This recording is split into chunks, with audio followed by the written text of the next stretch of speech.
will achieve this objective.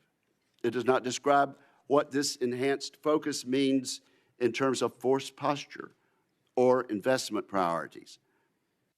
The reality is that President Trump's actions in the Western Hemisphere, the Middle East, and Europe, Western Hemisphere, Middle East, and Europe are inextricably linked to our overall struggle against the Chinese Communist Party.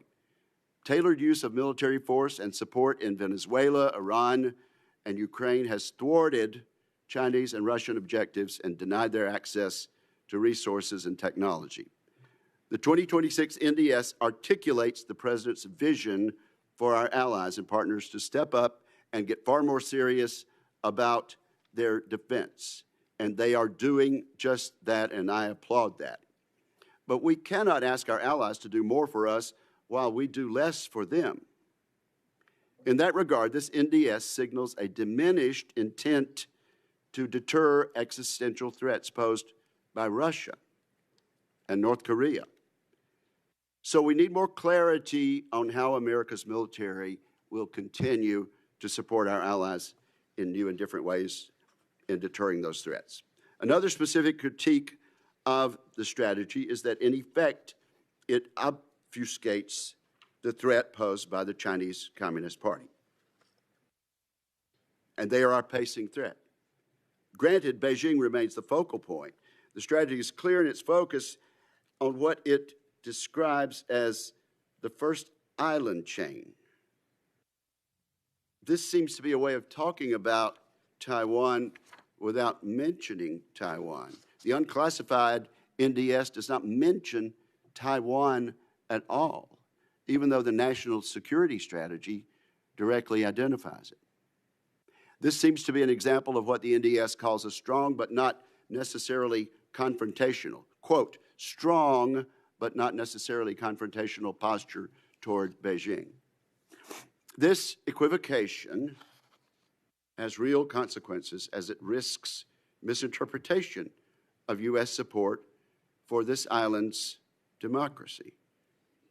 This perception is furthered by our failure to execute previously authorized and appropriated assistance to Taiwan, authorized and appropriated by the Congress and signed into law. Finally, and perhaps most troubling at all, the NDS is nearly silent on the role of nuclear weapons. The U.S. faces an unprecedented set of strategic threats. They are worsening every day as we move toward a world with Russia and now China as nuclear peers. The lack of any significant statement on these developments raises the question, are we ignoring the existential dangers that China, Russia, and North Korea pose to our way of life? No. On the other hand, there's much to like in this strategy, particularly its priorities and emphasis. But I still believe we have much work to do. I believe we must be clear-eyed about the long-term threats of the Chinese Communist Party. And I think we need to take the President's successful peace-through-strength approach used in the Middle East and the Western Hemisphere and apply it to Europe and Asia. We should do that as we give our allies and partners better clarity on the appropriate role of U.S. forces in the future. It's my hope that moving forward, we can work together to build and implement a living strategy. It must meet the demands of the moment, particularly as we seek to execute a $1.5 trillion budget that will rebuild our military for a generation. With that, I turn to my colleague, Ranking Member Reid. Well, thank you very much, Mr. Chairman, and welcome, Secretary Colby. Thank you for appearing today to testify about the administration's 2026 National Defense Strategy, or the NDS. I'll turn shortly to the specifics of that document, but I must be direct at the outset. The NDS is a flawed proposal, and it is now, in many respects, already obsolete. As we sit here today, the President has engaged the United States in major combat operations against Iran. Over the past several days, American forces operating alongside Israel have conducted thousands of strikes against Iran's missile sites, command and control sites, and senior regime leadership. Ayatollah Khamenei and many other senior leaders have been killed. Iran has retaliated with missile and drone attacks across the region, resulting in American casualties. And to the families of those service members killed and wounded, we owe our deepest condolences and our solemn commitment that their sacrifices will be honored. Let me be clear. The Iranian regime has been a brutal, corrupt, deadly institution for decades. And the day it is replaced by a government that actually serves the Iranian people will be a victory for all. However, in taking these offensive military actions, President Trump has unilaterally started a conflict that is rapidly spreading throughout the Middle East. The end state is unknown. Even administration officials cannot say clearly what objectives they are trying to achieve, nor what happens when those objectives are met. In the meantime, there will be immense costs for the Department of Defense in readiness, in opportunity, and most importantly, in American lives.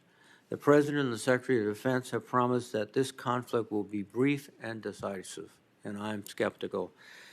With perhaps the exception of Desert Storm, no war in the Middle East has ever been brief or decisive. If past is prologue, I fear President Trump will simply claim he's won, withdraw, and leave behind a crippled state, a regional proxy war, and a humanitarian catastrophe that could reverberate for years. And if this regime ultimately survives, the Iranian people will pay a heavy price. Secretary Colby, on the topic of ongoing operations, I hope you will provide the committee with clarity. What are the administration's objectives in Iran? What is the theory of victory? And what authority does the administration believe it is waging this war under, given that Congress has not been consulted or authorized any conflict? Indeed, one would argue very seriously that this is not consistent with the Constitution. Now, let me turn to the National Defense Strategy. I'd like to note at the outset something that is easy to overlook but impossible to ignore: the tone of this document. Previous national defense strategies, authored by both Republican and Democratic administrations, have been sober, analytical assessments of the threat environment. This one is instead littered with partisan commentary. It attacks the rule-based international order, the very norms and institutions that we built after the most devastating conflict in human history and that have helped prevent a third world war while enabling America's rise as the world's foremost military and economic power. And I would welcome a debate about how we can improve our alliances, but we should not disparage the foundations of our own success. As Secretary Colby, I would ask you to explain the highly partisan and backward-looking language of the National Defense Strategy. The NDS starts by stating that the Department's priority mission is to defend the homeland. Of course, that has always been the primary effort of the military and our nuclear deterrent and cyber forces, among other capabilities. In addition, the Defense Department has long been a key partner to the Department of Homeland Security for providing intelligence and logistical support for drug interdiction. However, this NDS intends to reach much further, blending national security and law enforcement by fundamentally involving the military in border security and counter-narcotic trafficking operations. On China, the NDS states that our presence in the Indo-Pacific should not be used to, quote, dominate, humiliate, or strangle Beijing, and that, quote, a decent peace on terms favorable to America, but that China can also accept and live under is possible, close quote. Secretary Colby, I'd like to know specifically what military options the Department is prepared to forego within that framing, and what precisely constitutes a decent peace. When China has spent the last decade systematically manipulating the security environment in its favor. I would also note that this strategy appears focused almost exclusively on the first island chain, while China is actively expanding its security partnerships across the Indo-Pacific, Africa, the Middle East, and Latin America.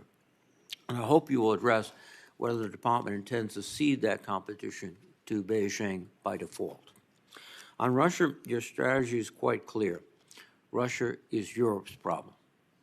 It would seem Americans' concerns should be limited to Moscow's nuclear arsenal and its capabilities in space and cyber.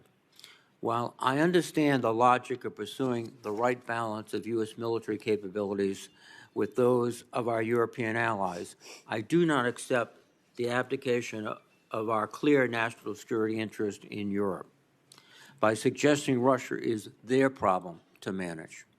Further, the contrast between how this document treats China and how it treats its allies is frankly dumbfounding. The NDS takes a conciliatory posture towards Beijing, yet derides the nations that have stood alongside us for 80 years, describing our allies as more dependencies than partners. I am encouraged by the progress our allies have made in increasing their defense spending, but alliances are not merely burden-sharing arrangements. They are the foundation of our international strength, and they also bear the cost of the United States military conflicts we're seeing right now in the demeaning our is worth that the NDS first quote to author that NDS has a perspective on the most with it being is actually doing. The strategy states the Department of regional allies take primary responsibility for deterring and defending against Iran and its. And yet the United States just launched a campaign since the 2003 invasion of Iraq. It is unclear if our allies were even aware of the planning of this operation. Further, the administration has carried out thousands of strikes in Yemen, Syria, Somalia, Nigeria, and other nations over the past year. And of course, we carried out a massive military attack in Venezuela to capture Nicolas Maduro. And we continue to conduct strikes on alleged drug boats with no clear articulation of what goals we are pursuing. Mr. Secretary, your NDAS states, quote, no longer will the department be distracted by interventionism, endless wars, regimes change, and nation building. Yet we have repeatedly intervened, started wars, and sought regime change in the past 8 weeks alone, much less the past year. Secretary Colby, I look forward to your testimony and explanation of this NDS and how it reflects what the Department of Defense is actually doing. Thank you, Mr. Chairman. Thank you, Mr. Ranking Member. Secretary Colby, the Ranking Member and I took a little longer than necessary, so take as much time as you choose in giving us your opening statement. You're recognized, sir. Thank you very much, Mr. Chairman. Ranking Member Reed, thank you very much for the opportunity to appear before you and the other distinguished members of this committee to testify on the Department of War's 2026 National Defense Strategy. The animating purpose of this strategy was to put into reality the logic of President Trump's common sense, America first, peace through strength approach. At its heart, as detailed in the 2025 National Security Strategy, this approach is channeled through the principle of flexible realism.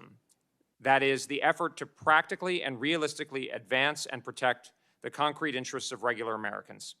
The core of a strategy, as the NSS eloquently describes, is to evaluate, sort, and prioritize. Needless to say, this is of special importance in the realm of war and peace. The heavy responsibility of effectively doing so motivated our work at the Department to produce the 2026 NDS, and we believe that under Secretary Hegseth's leadership that we have done so. Under President Trump's leadership and with your support in Congress, the American military is and will be the world's finest, an unmatched fighting force that has impressively demonstrated its prowess in recent months in Operations Midnight Hammer, Absolute Resolve, and now Epic Fury. At the same time, we recognize that, as Secretary Hegseth has aptly put it, we cannot do everything everywhere all the time. This is, of course, a practical reality. The American military, while without peer, is not infinite in its application and resources. Potential opponents have been building their strength and capabilities, and it is not fair, just, or sustainable to ask the American people to bear burdens that are inequitably distributed with those of our allies and partners. As a result, we must prioritize, and this strategy does so. It does not do so in a way that is pinched or hesitant. Instead, it does so in a way that prudently, practically navigates between two unreasonable extremes. On the one hand, an isolationism that pretends that we can retreat from the world and that a favorable stability will emerge. And on the other hand, an unfettered use of military force for overly expansive ends that would drain the American people's will and resources in unnecessary and overly ambitious conflict. This strategy rather prudently adopts a middle course that will actually put us on a far firmer, more successful, and thus more lasting course than either of these extreme alternatives. In particular, the NDS does so by intelligently and strategically allocating our resources and that of our incredible armed forces towards the priorities that most affect regular Americans and where our efforts are most material and necessary to achieve American interests in the world. This is a reflection of common sense America First thinking. As a deduction, the strategy is built on four pillars. First, it restores, after decades of neglect by some administrations, the military's role in securing our homeland and ensuring that our key interests in our native hemisphere are protected. This is critical for regular Americans because we must ensure that we are directly protected and secure in our home area. While the military is only a part of this effort and often far from the leading element, it does play a critical role that will be enduring. Second, the strategy focuses our military effort on ensuring the preservation of a favorable balance of power in the Indo-Pacific, the world's largest market area. America's interests there are real and significant because of the scale of that market. At the same time, our interests are not limitless. We do not need to dominate that region. Rather, we only need to prevent that vast and dynamic region from being dominated so that we can trade and interact with it on fair and reasonable terms for regular Americans. As a result, our strategy there is to deter China through strength, not confrontation. We, of course, understand that China is a very powerful country that is undertaking an extraordinary military buildup. That is a simple fact. At the same time, we are clear that we do not seek conflict with China. To the contrary, we seek to avoid it. We make clear that our interests with respect to China are scoped and reasonable. We do not seek to strangle China nor compel a change in its form of government. Rather, we seek to prevent China from becoming the hegemon of the Indo-Pacific. In particular, this requires, as the NSS clearly states, being able to deny the feasibility of successful aggression along the First Island chain. Because of its significance and the central importance of the military role in meeting this requirement, meeting this standard of an effective denial defense along the First Island chain is the primary focus of the U.S. Armed Forces. At the same time, ensuring our forces can pace to this challenging standard will ensure that the Department can always offer the President the operational flexibility and agility required for other objectives, especially the ability to launch decisive operations against targets anywhere, including directly from the U.S. homeland. It is critical to emphasize here that our strategy is well aligned not only with the interests of our allies in the Indo-Pacific, but many other countries as well that are not formally our allies. These states seek to preserve their autonomy and thus their ability to chart their own national futures on their own terms. This, too, is our goal, as Secretary Hegseth eloquently laid out last year at the Shangri-La Forum in Singapore. And our military focus, alongside the efforts of our allies and partners, is designed to uphold that ability. Third, we recognize clearly that there are other very real threats around the world that imperil our allies and indeed our own interests directly. We do not neglect that. To the contrary, we see it clearly. But we also understand that we need to allocate our own resources realistically and prudently, and that we must account for our allies and partners' ability and will to meet those challenges as well. This is why the strategy so strongly emphasizes burden sharing, which is its third pillar. The logic here is to encourage, enable, and wherever necessary, press our allies and partners in other theaters to take primary responsibility for their conventional defense. This makes sense because, as is so often pointed out, we are allies with many of the world's largest and most advanced economies. As a result, we do indeed have an alliance network that has tremendous latent military power. Unfortunately, over the last generation, after the end of the Cold War, partially due to our own permissiveness across a number of administrations, and perhaps even hubris on this point, many of our allies have functionally demilitarized. This is untenable and unreasonable, and to be perfectly frank, our allies know it, have admitted it, and are moving rapidly and substantially to step up, and I can say this from extensive personal experience. They are no longer, because of President Trump's leadership, as well as leadership in places like Europe, South Korea, and from many of you in Congress, they are no longer fighting the scenario. Rather, they have now accepted that they must step up and are beginning quickly to do so. As a result, our approach has adapted to one of let's get down to business. In Europe, we are urging our allies to move to a model of NATO 3.0, in which wealthy European allies take the lead for the conventional defense of European NATO. On the Korean Peninsula, we are urging our South Korean ally to do the same vis-a-vis North Korea, and in both cases, they have agreed. The good news, distinguished members, is that this is working. Our allies are indeed stepping up along these lines. Now, the issue becomes more of a practical, albeit challenging one, of helping them to do so and making this transition as rapidly and as effectively as possible.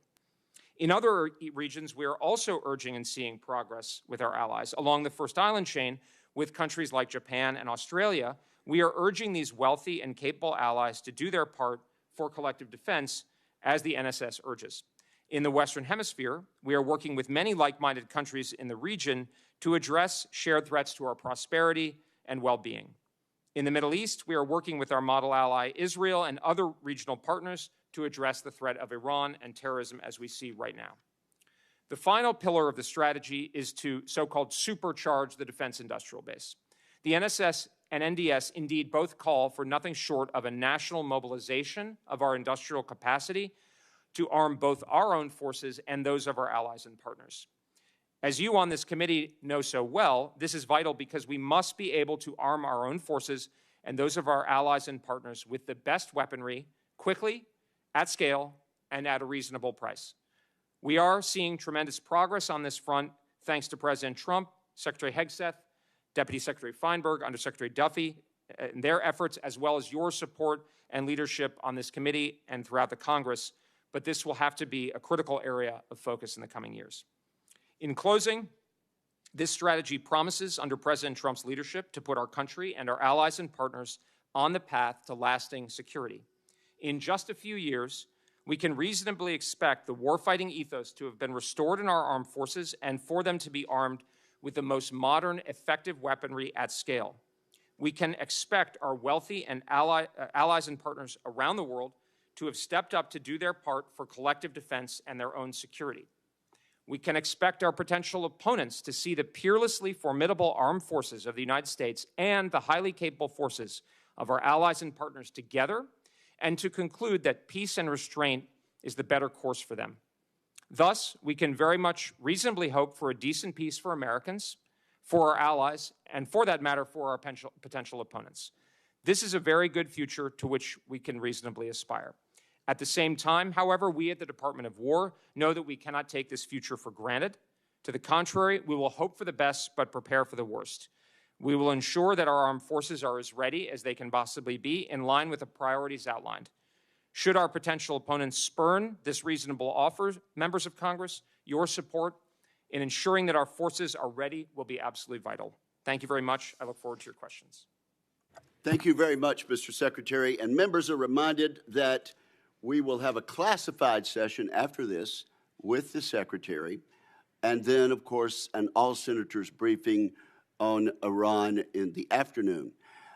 Because of our schedule and the fact that we will have another round in a classified setting, I'm going to strictly enforce the 5-minute rule on all members, including myself. And so, Mr. Secretary, let's talk about Taiwan. I expressed some misgivings about the inattention to this issue as I perceive it. Congress has authorized and appropriated the use of Taiwan Security Cooperation Initiative and authorized the use of Presidential Drawdown Authority to accelerate the buildup of Taiwan's defenses. But we do not appear to be using these authorities. Has this money been obligated? If not, why? And I'll go ahead and ask my follow-up question. Why was there no mention of Taiwan, only the mention of the First Island chain which seems to be a way of finessing that issue. Thank you, Mr. Chairman. On the question of TSCI, I'll defer to my counterparts in the department to give you a precise answer. I will say, sir, that obviously the administration as a whole has undertaken already an announcement, and I think Congress obviously played an important role in this late last year on a significant arms sale to Taiwan. I don't need to elaborate on that, but I think that is a significant part of the administration's record. I couldn't say to you, sir, so I'm not trying to be evasive. I just can't give you an informed answer. So can I get back to you on that? Sure, and perhaps between now and the classified, you could get an answer to that. Can we do that? Thank you very much, sir. Yeah. Go ahead, proceed. And then sir, I would say, obviously this document is read very carefully, and we recognize that there are, multiple audiences, including international partners. I think, obviously, that we are very, very tightly aligned, and it's something I'd really stress, that the degree of alignment and coordination with our interagency and White House partners, as well as the extensive internal coordination of the document. I don't think anybody can mistake that this, the focus of this strategy on preparing for a denial defense along the first island chain that is elaborated on the national security strategy, which includes a reference to Taiwan. That has been very clear to all of our audiences. At the same time, as Secretary Hegseth laid out at the Reagan Forum, sir, I think you were there, as well as a number of your committee counterparts. Our approach is strong and clear but quiet. What I would say to you, sir, is we're really focused on delivering military hard power readiness to not only to our own forces, but to our allies and partners, and less focused on making significant rhetorical statements that obviously is a topic of debate as to whether that's the right mix. But our approach is really this strong and clear but quiet. I don't think anybody can doubt our focus on making sure that we support the NSS presidential direction to have the ability to deny aggression along the first island chain. Okay. Thank you. Let's let you respond to some doubts I expressed in my opening statement. Do you think the NDS signals a diminished intent to deter existential threats posed by Russia and North Korea? I don't at all, sir. In fact, I think the NDS details, and it does so from a realistic perspective that matches our perspective. Obviously, the primary existential threat posed by Russian and North Korean nuclear weapons. In the case of Russia, they have other capabilities. That is explicitly detailed. But we look realistically and carefully not only at our own interests, we recognize our interests in Europe and center on that as well, but also say, obviously, the Europeans have an even more, as the President repeatedly points out, rightly, they're even more indexed and focused on that. And so the basic logic here, Senator, is not to ignore or downplay, but rather to array our overall strategy in a way that works with the warp and woof of our allies. So that's why I think, actually, to be honest, sir, even in the last couple of months, my first trip was I stopped in Alaska, but then I went to South Korea, where they have agreed to take primary conventional responsibility of South Korea vis-a-vis North Korea. And in Europe, I had the honor of representing the department for Secretary Hegseth at the Brussels Ministerial and at the Munich Security Conference. The Europeans are leaning into this and stepping up. It's not that we're not saying that we're pulling out of these. To the contrary, we're saying realistically we're going to look to them to take the lead. And something I would stress, and I know I'm going to have the chance to talk to Senator Reid here, is I think this is a return to the Cold War mentality. When these were expected to be real military alliances with burden sharing, and members of this committee in the 1970s and 80s on both sides of the dais would make a real point of making sure that our allies did their part. And we're going back to that noble heritage. My time has expired. Ranking member is recognized. Well, thank you very much, Mr. Chairman, and thank you, Secretary. As I stated in my opening statement, the NDS specifically states that in the Middle East, the department, quote, will empower regional allies and partners to take primary responsibility for deterring and defending against Iran and its proxies, close quote. Furthermore, the NDS repeatedly states that while our allies will receive critical support from the U.S., it'll be much more limited. This national security strategy was published, by my count, about 39 days ago. So, Secretary Colby, the military operations unfolding in the Middle East are completely contrary to the strategy the department has put forth. Why has the department abandoned the strategy after 39 days? Well, Senator, I'd completely reject that characterization, sir. If you look in the strategy, it details specifically not only the threat posed by Iran and ensuring that the president has the options to act against Iran first. Secondly, it also explicitly and repeatedly details that the strategy will provide the ability for the president to use particularly effectively air and maritime forces, standoff kind of or overhead kind of forces to do exactly this kind of operation, obviously things like Midnight Hammer. And then thirdly, I would say that we actually are, Senator, seeing a real example. Obviously, our Israeli allies are really leaning in, but we see that from our Gulf partners right now. We see it from other partners in Europe. So I don't think this is an invalidation at all, Senator. Well, so our Gulf powers, our partners are taking primary responsibility as it's described in NDS? Well, Senator, primary responsibility specifically refers in particular to the European context, the South Korean context. No, we're looking at Israel in particular. It's a general theme. It's a little bit more differentiated how we're talking about. We obviously want allies and partners throughout to be able to take responsibility, but we're looking as a general. It's not a kind of straitjacket, if you will. Did we notify our allies and partners, except Israel, of course? I defer to the operational or other the Department of State on that. Mr. Secretary, I would assume that you would be vitally involved in that notification process. Did we notify our partners? I have myself been on the phone with a number of ministers and sub-ministerial level since the outbreak of the operation on Saturday. So I know we've notified them. The exact timing, I defer to others more senior in the Thank you. The military and strategic objectives of the Iran operation have varied from eliminating the nuclear program, taking out the ballistic missile arsenal, protecting Iranian civilians, cutting off support to Iranian proxies, and defending the American people in general and our allies. The president has moved the goalposts constantly and now has conveniently thrown out all the rationales as justification for this war of choice.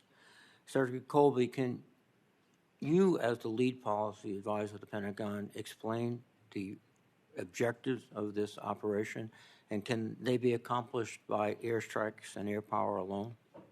Well, Senator, I think I can lay out once again the objectives of the military campaign, which have been directed by the President and were elucidated by Secretary Hegseth and General Kane yesterday in their briefing, which are focused on addressing the ability of the Islamic Republic to project military power against, of course, us, our bases, our forces, et cetera, as well as our allies and partners in the region and beyond. And that's primarily the missile forces of the Islamic Republic, which had obviously been growing substantially and posed a very serious threat to all of those equities that I just mentioned, as well as the ability to produce that, and then the Iranian Navy. Those are the primary focus of the military campaign. I do think those are scoped and reasonable objectives that can be attained. I think at the same time, the President, for instance, has made comments, and I wouldn't speak for him, but my interpretation of how the military campaign nests under that is he has urged the Iranian people to take this unprecedented opportunity to, supplant or overthrow this oppressive Islamic Republic. But the military campaign, as detailed, that he has directed, is focused on the power projection capabilities. And at the end of this campaign, yes, primarily relying on aerospace and maritime forces, that will have substantially set back a threat that, sir, you just yourself detailed as such a opprobrious and noxious threat. Now, if regime change was nothing with respect to the military objectives and the president was just sort of wandering off, why was the first objective in the campaign the attack and death of Khomeini and key leaders of the regime? We'll just try to answer quickly. I wouldn't characterize the president. He sets our agenda, and he directed these military goals. I'm talking about, sir, about the goals of the American military campaign. How do you separate the military goals from the president of the United States? I'm not, sir. I was talking about those are Israeli operations. The chairman is enforcing his rule as he must. Senator Fisher. Thank you, Mr. Chairman, and thank you, Secretary Colby. I believe that all strategies must evolve as geopolitical threats shift. When a regime that's responsible for the deaths of thousands of Americans remains committed to building nuclear weapons and growing a ballistic missile force that poses an unacceptable risk to the United States, the President will respond. That said, there is one pillar of this strategy that will remain relevant no matter the conflict. We need to supercharge U.S. industry. For too long, the department has used the munitions funding as a bill payer for other programs. No more. We need to build more weapon systems, do so at scale, and negotiate better terms and prices. You mentioned that, sir. Thank you. So how is the department reviewing the total munitions requirement to address the long-term strategy for production? Well, thank you, Senator, and I think that's, I mean, you've really keyed in on it, and I think the President's truth last night really also shone the light on this. And I would say, obviously, Deputy Secretary Feinberg is, I would say, heroically leading the effort on this front, Undersecretary Duffy. I know there's a lot of people involved, the services. I know you are all involved. I mean, I think I've seen an unprecedented degree of focus on this. The way I think I was talking to the Secretary yesterday, and Mr. Chairman, Sir, Senator Reid, we were talking about this the other day. I think we see, you know, a fundamental mindset shift in the degree of urgency, and with a couple of lines of effort. One is 1.5 trillion. I mean, that's the President saying we got to get after this problem. First of all, you need the money, and the strategy says we're going to advocate for a higher top line. But money alone is not sufficient because it needs to be executed. So how are you going to address this then? Well, I think I would defer to Deputy Secretary Feinberg because he's the one leading this, but we are all very confident in his supply. Sorry, I don't mean to be dodging your question. That's something, I know my lane, and that's, okay. You know, he's the real lead on But we that. have a lot of critical weapons programs that overlap the supply chain. So how is the department going to be able to identify the key bottlenecks that are out there and address those? Again, I defer. Address that, or should we talk to the deputy I would talk to the secretary? deputy. I would just say I think there's not specific kind of boutique solutions to this. This is why both the NSS and the NDS call for a national mobilization, which is a pretty big deal. I mean, this is a huge. Well, it's a huge concern. It's a huge concern, and we need to it's not that you were saying this, ma'am, but it's not a Band-Aid. This is like surgery. Okay. Defending the homeland should always be the first priority of any NDS. And this includes a commitment to modernizing and diversifying our nuclear forces, which are foundational to our national security. Since the United States now faces, for the first time in history, two near-peer nuclear powers in Russia and China, I encourage any changes in force structure to result in greater nuclear deterrent capability, not less. As Beijing continues its military buildup, including their breathtaking nuclear breakout, how will the department seek to achieve strategic stability? Well, thank you, ma'am. I will say, actually, this is something I was emailing Admiral Corell about this morning, and the nuclear strategy is something that obviously has my personal attention, but at the top leadership of the department, we fully agree that the two-peer environment, or soon to be potential peer of the People's Republic on the nuclear side, requires a fundamental rethink.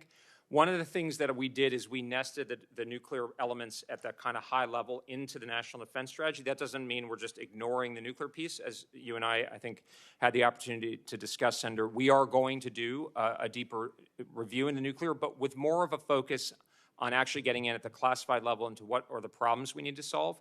I will say that I think most of the problems with the challenges with the nuclear force are a matter of execution and programmatics and money, and less the sort of strategy elements. There are key strategy elements that I'd be happy to talk about in the classified Do you session. plan to do a nuclear posture review? I don't think we plan to do a kind of formal nuclear posture review. I think the declaratory policy and so forth from the first Trump term was very good, and we didn't feel the need to do a huge amount of, one thing about this strategy is that it's designed to move the bureaucracy and the organization in a certain direction. It's not designed to kind of do things just because we've done them. But rest assured, nuclear forces are at the top of our priority list. As we look to deterring China as the second line of effort, do you anticipate that we're going to increase our efforts in partnership with South Korea, Japan cooperation with AUKUS partnership as well? Well, yes absolutely. No? We're going to deepen partnerships, especially with Japan and South Korea. I know I'm running out of time, but happy to elaborate. Thank you. Thank you, Chairman Fisher. Senator Shaheen. Thank you, Mr. Chairman. Undersecretary Colby, you've previously written that the Middle East is, and I quote, relatively unimportant for the United States. You also wrote in an article entitled, quote, "Why Not to Attack Iran?" that strikes against Iran's nuclear program without a clear strategy would leave, quote, Tehran every incentive to reboot the program with greater vigor. You wrote in the same article that military strikes were unlikely to, quote, embolden resistance to the government, and you concluded by noting that it's probably best not to start down a road that has no end in sight. And then in 2012, you wrote that putting boots on the ground would, quote, likely prove protracted and costly. President Trump and Secretary Hegseth have left the door open to putting boots on the ground. Do you agree with them now, and why? Thank you, Senator. A couple of things. First, we discussed this at some length, actually almost exactly a year ago in my confirmation hearing, and I committed to provide credible military options that were rationally correlated to Americans' interests, and I have done so in furtherance of that commitment. And I believe I'm sorry to interrupt, but sure. Then do you agree with Secretary Rubio that the reason that we took this action now was because of Israel's intent to strike, and was there any effort to dissuade Israel from making these strikes now? Well, I would defer to Secretary Rubio on his specific comments. I know he and others, the President, the Vice President, Secretary, Chairman, have all talked about the threat that Iran has posed, and I was clear about that in my testimony a year ago. We've been clear about that here. I would say Operation Midnight Hammer did have a clear objective, and that was something that was distinguished it often from the kinds of perspectives that I was writing about 15 years ago in a private capacity. So you do agree with him now that putting boots on the ground is a possible, well, I mean, the President has reserved the right to option. The President has, obviously, as he's discussed. No, I don't want to know what the President, I've heard what the President said. I want to know what you think. Well, I'm a lieutenant of the President, so I'm keyed on his intent. Okay, I think. So you're not going to take a position on that. Whatever the President decides, you're going to be supportive of. Yeah, I will abide by the President's instructions. Let me switch to another issue, because in your opening statement, you didn't mention Russia or Ukraine, and this is the largest land war in Europe since World War II. Do you think that it's central to U.S. deterrence or not? I think the war in Ukraine is very important. Obviously, as the President has rightly said, obviously it's especially vivid and important for people on the European continent, which is where it's taking, which is one of the reasons why he's, I think, really, to his great credit, trying to end the war, and the negotiating team that's working. I think they're making good progress. But yeah, I absolutely think the war in Ukraine is important. They would be making a lot better progress if we put some pressure on Russia, don't you agree? And has Russia had any role in supporting Iran in this operation? I couldn't speak about that in this hearing, or it would be I'd happy to discuss that in a closed hearing, my assessment of that, although I'd defer to my intelligence community colleagues on the specifics. But sorry, your first question was, pressure. I mean, the administration has put pressure on Russia, for instance, through economic measures, and the administration, I've personally been involved, contrary to a lot of press reporting, in facilitating the transfer of weaponry to help Ukraine. So I think the administration is, but the goal is peace, Senator. I certainly agree with that, and I think the fastest way to get peace in Ukraine is to put more pressure on Russia and Vladimir Putin and what he's doing in this war, and that the way to do that is to further sanction the shadow fleet, further sanction oil production. It is to provide the weapons and the support that Ukraine needs to continue to execute this war. And sadly, we are not doing that in the way that I think would really lead us to peace. Let me ask you, because I just came back from Ukraine, and one of the things I heard, and from Eastern Europe, one of the things I heard from all of the military leaders that I talked to, both American and among our allies, is that what the Ukrainians are doing in executing this war is the most highly innovative technological advances that are happening in conflict anywhere in the world right now. And we are not at the table to take advantage of getting the best information about what's going on, because in the Pentagon, Ukraine has become a dirty word. Can you respond to that and tell me why we are not taking advantage of the opportunities that Ukraine is showing us? I just don't think that's true, Senator. I think people like Secretary Driscoll, for instance, are incorporating a lot of lessons learned, and there's a lot to learn from the Ukraine conflict, a great deal to learn from the Ukraine conflict. Good. I hope we are learning. Thank you. Thank you. Senator Rounds. Thank you, Mr. Chairman. Secretary Colby, first of all, thank you for joining us today. I sincerely appreciate the attention you and your team have paid to the simultaneity problem in the National Defense Strategy. The simultaneity problem is the fact that in the event the United States is engaged in hostilities with one of our adversaries, other adversaries and other theaters will likely initiate hostilities with us and seek to press their advantage in their region or theater after U.S. forces are committed elsewhere. You and your team seem acutely aware of that problem. I also appreciate that the Department is trying to maintain deterrence in multiple theaters with finite resources, and that protecting our interests in the Western Pacific must be the priority in the face of the existential threat posed by the CCP. That's the background for my questions. The National Defense Strategy places a heavy emphasis on burden sharing with our partners and allies. Is it the position of the administration and the intent of the NDS to build up partner and ally capacity prior to shifting resources out of a theater, such as Europe or the Middle East? And if we could ask it in perhaps a different way, how do you think the Department should sequence the marshaling of resources and the capacity between Indo-PACOM and the rest of the world? Well, thank you, Senator, and I appreciate the spirit of your question because I think you exactly understand what we're trying to do. And I think, one thing about the strategy is it's obviously a high-level capstone document. And I think, Senator Fisher, I think you said it's a living document, or maybe it's the chairman. But basically, it's more of a heuristic or a framework. Obviously the publication is a point in time, but the idea is it should be adaptive to events like it came out before Operation Epic Fury, but I think it accounts and anticipates for it. So I think what I would say, sir, to your point is we are trying to get to the best point where everybody is in the right position to deter, obviously, ideally, and if necessary, to fight effectively for denial as soon as possible, and certainly within the window of any potential danger.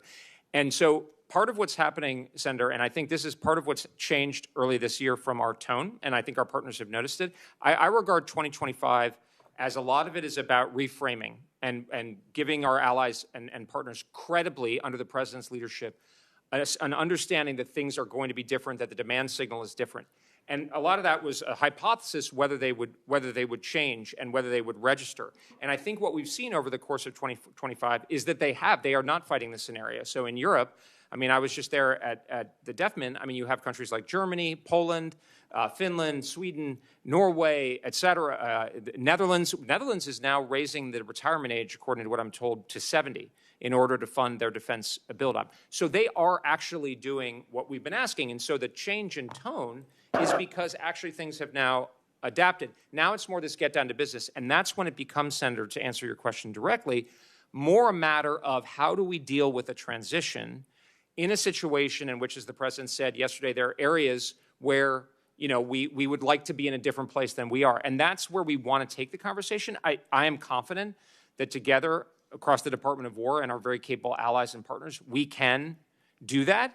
But it's very important to send a clear signal that this is not a joke. This is not a recipe for more lassitude by our allies. And I think that's happened. Okay. There is strong support in Congress to provide additional resources to our national defense. Engagement between the administration and Congress is critical to identifying and addressing the resource shortfalls. Have you shared with Congress any specific resource shortfalls or capability gaps that will cause us to assume additional risk as the NDS is implemented? Well, actually, that's some of the sort of implementation work that we're doing right now, especially in light of, ongoing, dynamics, is to try. Actually, I was talking to the chairman and his staff about this yesterday, just to say we are doing some targeted looks at this, and I definitely would like to come back to you because some of this needs, and I think it's something that would appeal across the aisle where we all benefit from having the right stuff in the right place at the right time. So, my personal advocacy will be open kimono on what we find on that, because it's obviously your participation is absolutely critical. Well, that open kimono should probably be done in a classified session. For your sake, yes. Here, here. Thank you, Mr. Chairman. Senator Scott. Senator King.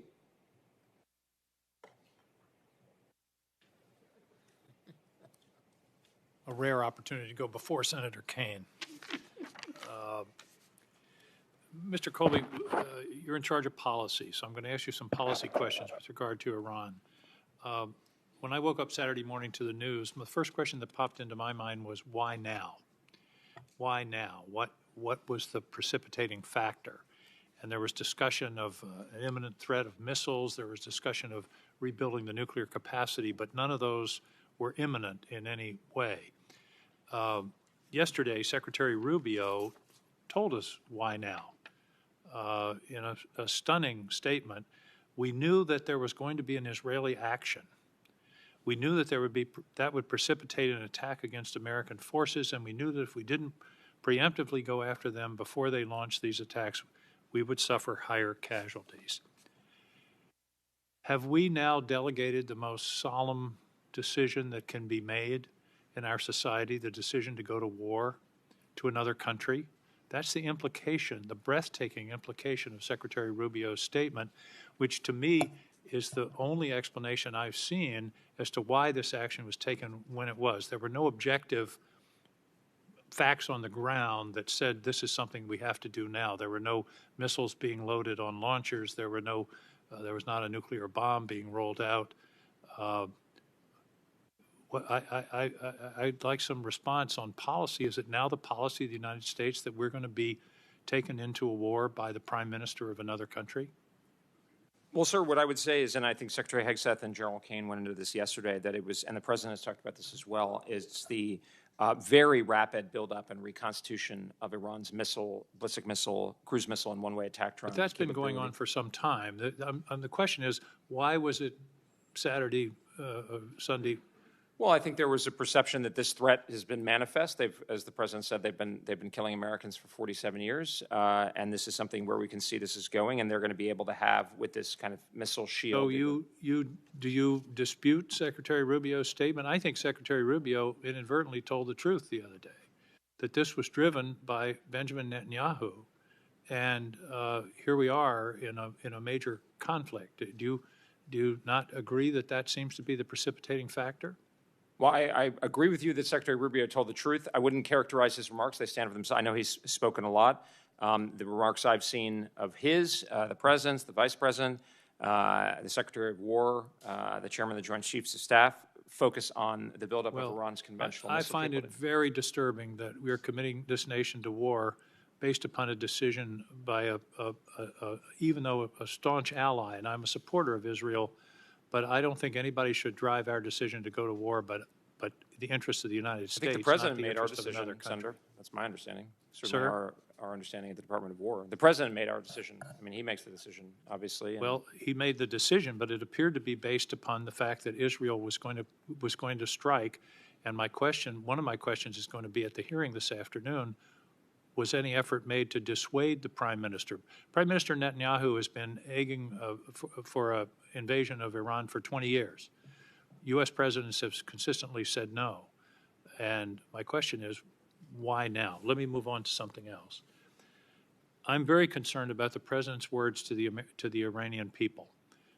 In his speech the other night, in his speeches back in January, the other night he said, "I call upon the Iranian patriots who yearn for freedom to seize this moment, to be brave, be bold, be heroic, and take back your country. America's with you. I made a promise to you, and I fulfilled that promise." We cannot protect the valiant people of Iran from the IRGC from the air. There is no way that they can be protected without troops. Do you have any different understanding of that? And my concern is that we may be raising the expectations of these people that we will truly have their back when we won't, and they'll be slaughtered again as they were in January. My understanding, and again, I wouldn't presume to interpret the President's words, but is that this is objectively an historic opportunity. Obviously, you've had the significant erosion of the most, oppressive members of the Islamic Republican government.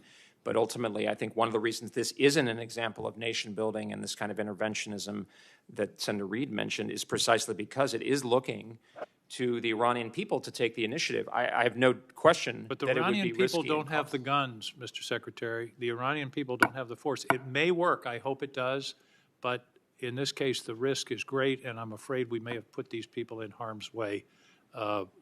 by misleading them about our commitment. Thank you, Mr. Chairman.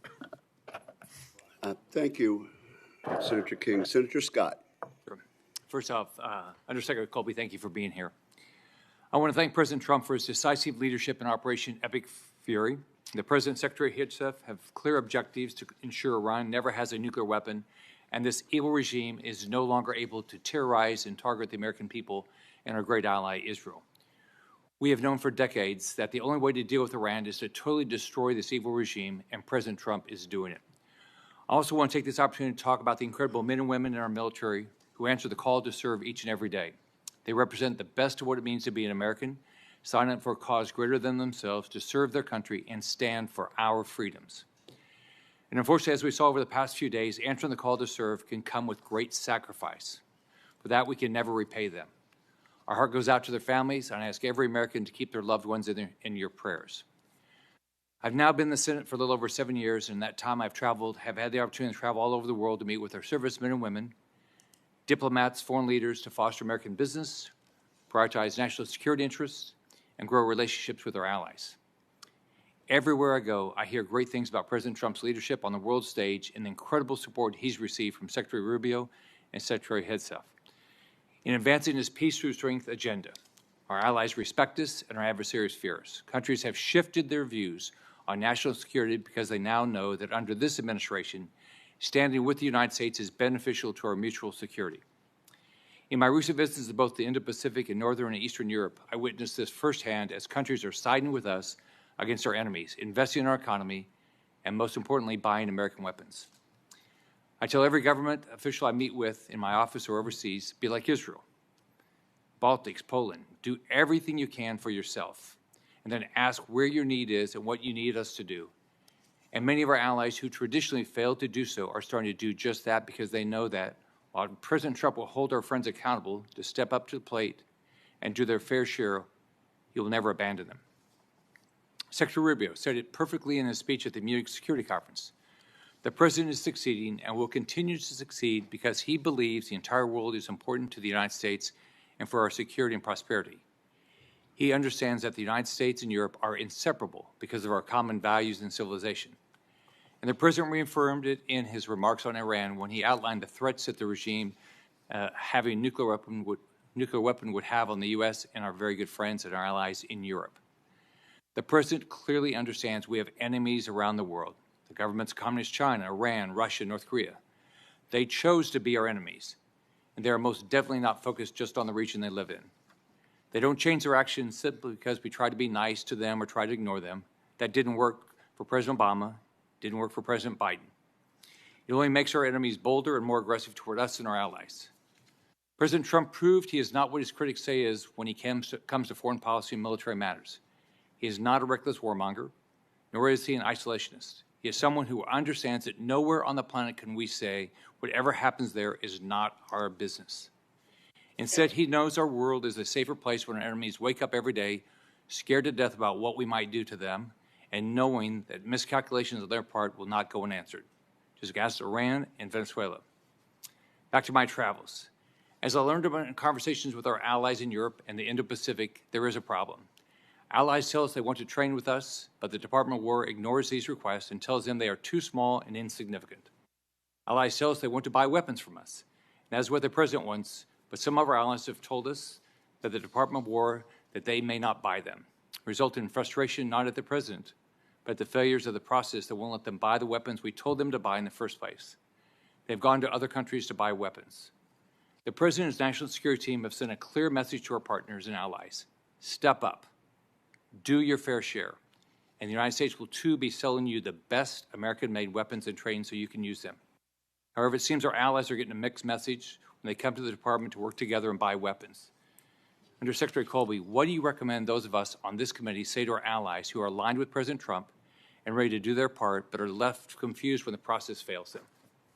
Well, thanks, Senator. Just to answer your question on training, I think this should be, is actually a priority for Secretary Hegseth on things like 127 Echo. So I think that should be something where there should be a lot of receptivity. And if allies are not getting that message, obviously they're welcome to look me up. And then on weapons, sir, this is something that really has our top attention, and we were just talking about it with the National Mobilization and Defense Industrial Base. There's also been a process overhaul. One of the things we've done, and I'm a big advocate of this, looking at the clock, is pushing the FMS process and consolidating it under Undersecretary Duffy, because then it's the acquisition people, the industrial relations people who have the whole stack, as they say. And obviously we have a role in policy from a strategic point of view, but ultimately this stuff is, I call it an Excel problem rather than a word problem. I believe FMS sales demand have quadrupled since 2021. So there's just a massive scale issue. And of course, our own services are also in line. So this is something I think we all just really want to attack this problem. And fortunately, we've got Deputy Secretary Feinberg is really amazing on this. Thank you, Senator. Senator Peters. Thank you, Mr. Chairman. Before getting to my questions, I just want to talk briefly about President Trump's decision to basically drag America into another war in the Middle East without congressional approval. The Constitution is very clear for the reason for congressional approval. If you look at the debate during the Constitutional Convention, our founders were very clear that having unconditional power for a president to go into war was a power too great. It reminded them of the king that they had just defeated in the Revolutionary War, and believed that the People's House, the Congress, in Article 1 of the Constitution, should have that power to declare war and to bring those powers into play. As a Navy reservist, former Navy reservist, I served in Bahrain and the UAE, places right now that are under risk. Our service members are under risk in those places for attack. My thoughts are certainly with them and others serving through the Middle East. I know the thoughts of all American people are with the men and women who are serving in the Middle East as well. But what I am hearing from my constituents is that they do not want to send their sons and daughters to war. That is not something the American people want. In fact, what I hear from them is they want to see costs come down in America. They're paying too much. Costs continue to go up. Trump policies have raised prices. Now we may see spikes in energy prices. They don't want a war. Now, I want to be clear. Iran is a bad actor, and we must ensure that they never, ever produce nuclear weapons. But I also want to be clear, we should remember that we had a diplomatic agreement with Iran on nuclear proliferation, and President Trump withdrew from that agreement during his first term without a plan, and he was basically playing politics. I get it. But now he's sending U.S. forces back to the Middle East to fight in a war without the support of Congress and without the support of the American people. And that's why the administration must immediately seek congressional approval to make clear to not just to Congress, but more importantly to the American people, that there's an actual end goal and there's an actual strategy to ensure that what he is doing there actually protects our homeland security as opposed to endangering it. So, Mr. Colby, my question for you is, President Trump has provided a number of conflicting reasons for his decision to declare war himself unilaterally on Iran. And at no time did he ever offer any evidence of an imminent attack, as we heard from my colleague, which would be an exception to getting immediate approval if there's an imminent attack. No evidence of that. Sometimes he has stated a goal is regime change. Sometimes it's about eliminating the proxy forces, ballistic missiles, a list of things that he is considering as goals for the program. The president has also stated he is willing to negotiate with the current regime to bring an end to hostilities.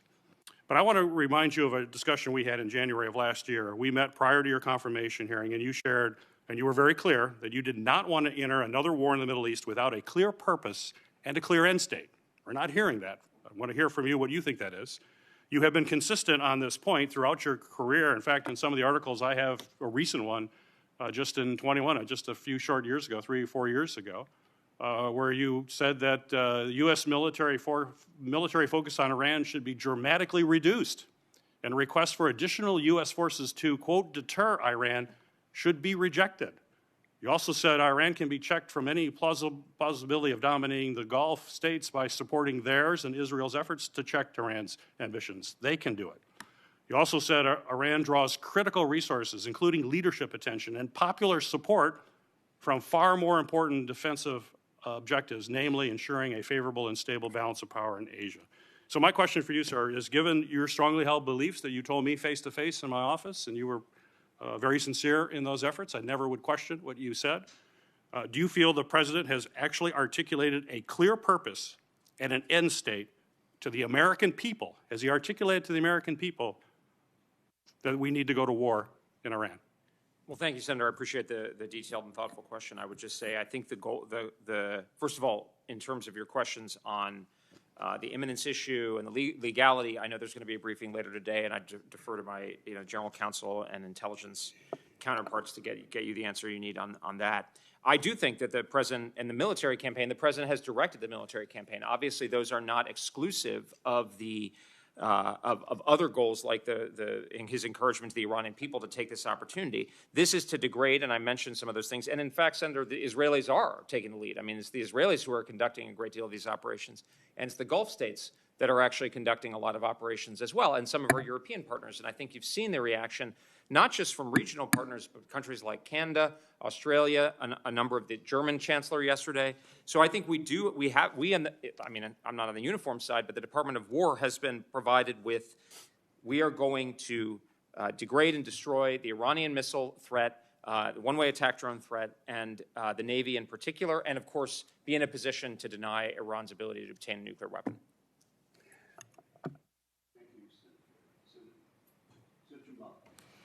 Thank you, Chairman. I just feel like I need to respond to some things that the Senator was bringing up by accusing the President of pulling out of a nuclear deal in his first term. It was a horrible deal. It was a disastrous deal. It was a deal that we all know that would originally allow Iran to be able to have enrichment to the grade that they could make a nuclear weapon.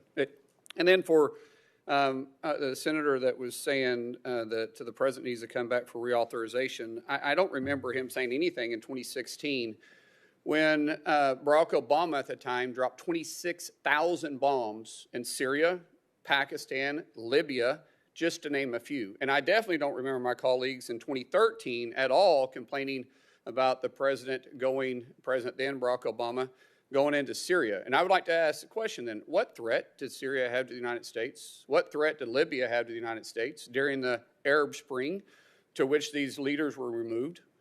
And then I would ask the question, what threat did Iran have to us? Do we really need to talk about it? Do we need to talk about how many times they've killed thousands of Americans since 1979? From the first time they took hostages in November of 1979 to the last time they attacked us in June of 2025? And anybody wants to doubt that they were a threat to us, an essential threat to us? Does anybody doubt on that side of the aisle, does anybody doubt that Iran, if or when they got a nuclear weapon, would deliver it to the United States if they have the capability of doing it? Does anybody deny that the fact that the President was being proactive on an adversary that has been chanting death to America since 1979? Does anybody deny that Iran was a threat to us and our service members? Or do we have to remind you how many they've injured and killed through their proxies and through direct action? This is the first president in 7 presidencies that actually did something about the thorn that constantly came after us. And now you criticize him and you say it's illegal? It's not. This same authorization is the same authorization that Democrats and Republican presidents in the past have used. And thank God we had a president with a backbone to finally get rid of this murderous regime. And now we're complaining about it? Remember, legally, he has to respond to Congress or inform Congress within 48 hours. That has happened. And then within 60 to 90 days, he needs to inform Congress if we're going to war and ask for specific war authorities. But the president, through Article 2, clearly has an obligation and the powers under the Constitution to defend our interest home and abroad. And there is no question he's defending our interest. No question. So what is this grandstanding about? Do you think we should have let the Ayatollah in place? Do you think he was a good guy? Are you defending the Ayatollah now? Or aren't you glad that America finally stood up and took care of this murderous regime that's been sponsoring terror around the world for 47 years? How about we say thank you, Mr. President, for finally getting rid of this nuisance, this murderer, this sponsor of terror. He did the world a favor, and the world is a safer place because of it. You may disagree with a lot of his actions. You may disagree with some of his policies, but you can't deny that this was a threat and an essential growing threat to the United States. And you want to say he's playing politics, and you get the politics behind it, Mr. Peters? You guys are playing politics. You guys are the ones that are grandstanding. The president's doing his job as commander-in-chief. And I think at one time or next, we should say thank you. Thank you for being a strong leader. But there's no way in God's green earth you guys can ever give the president, at least President Trump, any credit. Sorry. Thank you. Sir, I'm out. I still got 49 seconds. I got one question. Strategically speaking, Secretary Colby, how is your department working with the Defense? How are you guys directly working with the Department of War on strategies specifically towards Russia, with Canada? Or is there a strategy there? Well, thanks, Senator. We're working a lot with our Canadian partners. They're one of the countries that really does need to step up. Canada has an incredibly storied and proud military history. I always point out they were in all the years of World War I and World War II. I think they had the fourth largest Navy at the end of World War II. They had their own beach at D-Day. But frankly, the Canadian Armed Forces, and if you talk to them, they've really kind of dismantled, particularly since the end of the Cold War, even a bit before.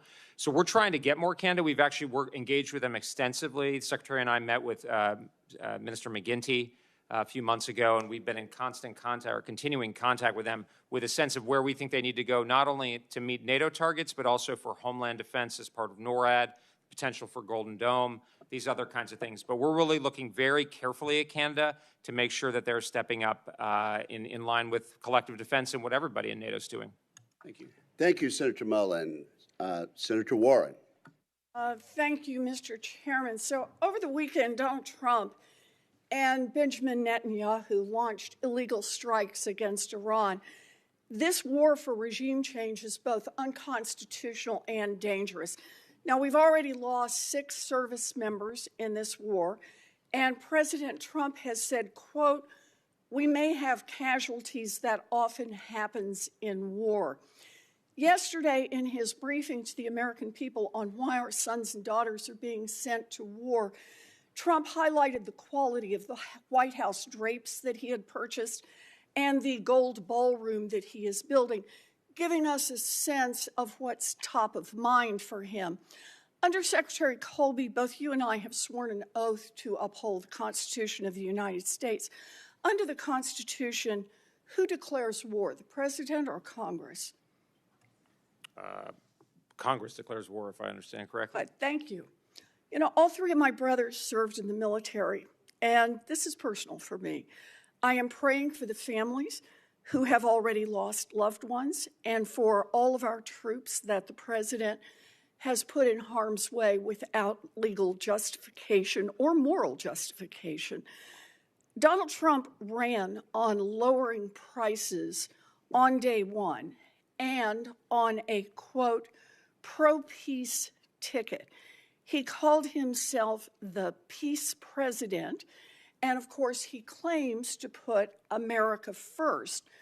So, Undersecretary Colby, do you think that America first means starting another war in the Middle East?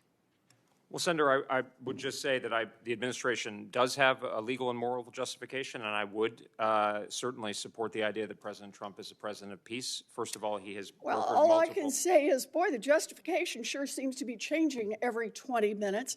But could you answer the question I just asked you? And that is, do you think America first means starting another war in the Middle East? I would say America first and peace through strength are served by rolling back, as the military campaign is designed to do, the threats posed by Iran's very large and growing missile and one-way attack drone program, its Navy, and of course ensuring that it doesn't have a nuclear weapon. And in fact, I think the evidence is, the proof of that is demonstrated by the global support for So this you initiative. think America first means starting a war anywhere, anytime, You know, I'm confused because you're here to discuss the Trump administration's national defense strategy, and I'll quote it back to you.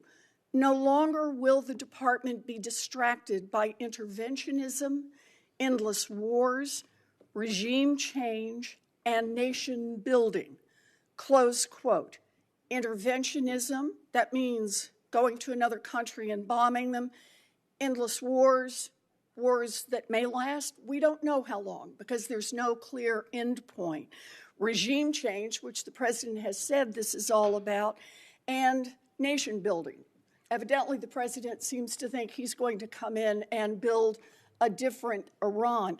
Now, is that Senator, putting America first and following your own foreign I think I would policy characterize it objectives? fundamentally differently. The defense strategy does talk about the threat posed by Iran and the need to have credible military options, and I don't think this is, certainly as we understand from him and in the goals of the military campaign, this is certainly not nation building. This is not going to be endless, as the president, So the vice this is president. not, in your mind, Gering. interventionism? I don't think this is, no, I don't think that's what that nation building, endless wars, that's definitely That's not. actually the very first word in the Department of Defense. Interventionism is a more, I would say, kind of responsibility to protect or something. I mean, it's obviously not Really? And we precisely didn't do defined. this in order to try to protect Israel? I think that, well, that's one of the goals. It's obviously we're serving our own so it interests. is interventionism. And how about the endless war part? Well, I don't think this is going to be an endless Is there war. a clear goal that we will know when this is over? Well, the president's going to decide exactly how we do it. The military campaigns have clearly Okay, defined and the scope regime goals. change part, remind me about that. The president, of course, has called it regime change. Do you disagree with him? No, I think the president has said that this is an opportunity for the people of Iran to rise up and overthrow their oppressors. But as he indicated, the Venezuela model could be one the other day. Does that sound like regime change?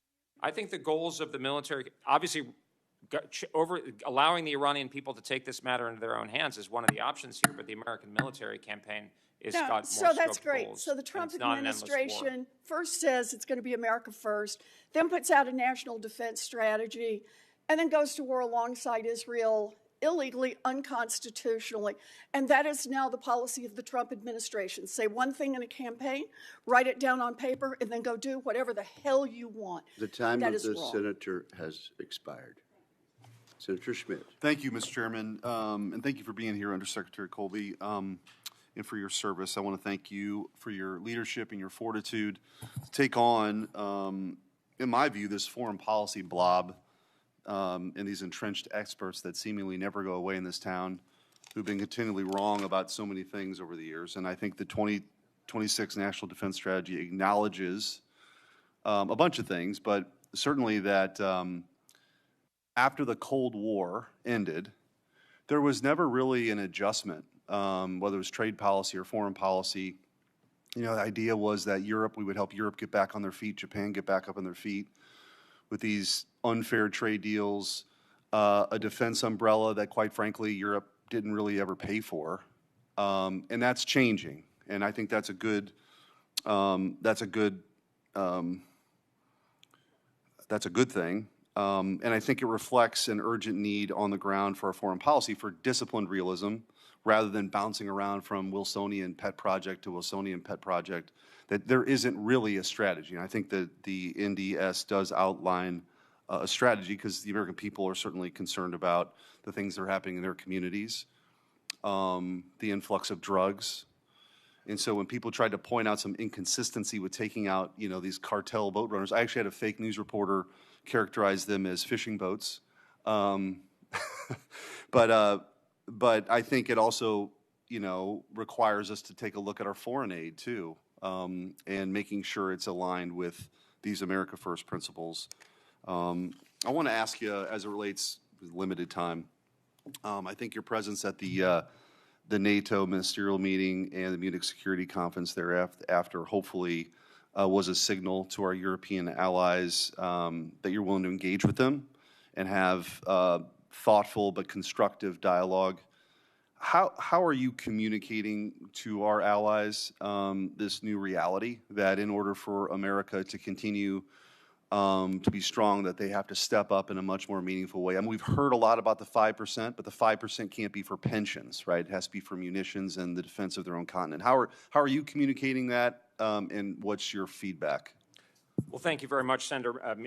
Really appreciate it, and I think you put it well, and I'd actually like to go back to something, if I could, connect it to Senator Reed's comments about the tone. I would say the tone of this document is not partisan, but rather a refutation of a post-Cold War. I mean, I think I'd really like to stress that point, that I think during the Cold War, the substance of this strategy is much more akin to what you would have seen in something like a flexible response document, or Schlesinger, or Harold Brown, or Cap Weinberger, and of course the Secretary gesturing. Wouldn't we be better off as a country if in 1993 we would have had something like this? I think so. Yeah. I think we got a bit hubristic, well, very hubristic in some cases, and frankly, that this is not saying it's only Democrats. We're pointing at ourselves as well.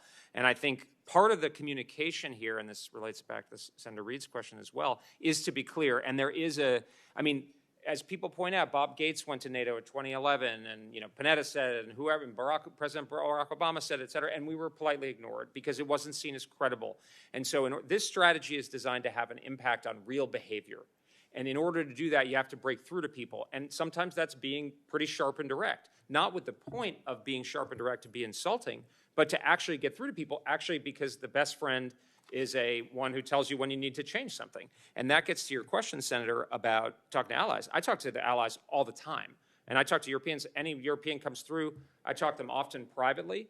But I think the point of what we're trying to do with the visit in Brussels and with the Secretary's full support and State Department and others, White House, was to say, all right, I think the message has been conveyed. We're obviously going to continue it. But now people are no longer fighting the scenario. People are willing to step up. I had great meetings with the German Minister of Defense, for instance, who is a social democrat, but he's been probably the #1 figure, along with the Chancellor, in raising Germany's defense spending. You have Polish government of both types, obviously, the Scandinavian governments. So our view is we want to work towards a results-oriented goal, which I think, Senator, you put it really, really so well, which is common sense. Which, I mean, there's, and I've had these conversations of how does it make sense for Americans to be spending 3.5, 4, 5%, 6% of GDP, and wealthy Europeans to be spending 1%. That just makes no sense. The Minister of Defense of New Zealand, who's a real leader on this, she said it over the summer. Since the Cold War, we all dismantled our militaries, we put it into healthcare. The free ride is over. It's not that the alliances are over. The way you're going to save those alliances by making them relevant and equitable for Americans is by rebalancing. Not only is that what we're doing, that's what's happening. Thank you. Thank you, Mr. Chairman. Senator Smith, thank you for your questions regarding the subject matter of this hearing. Senator Kelly. Thank you, Mr. Chairman. Mine, too, are at least the first one, the subject matter.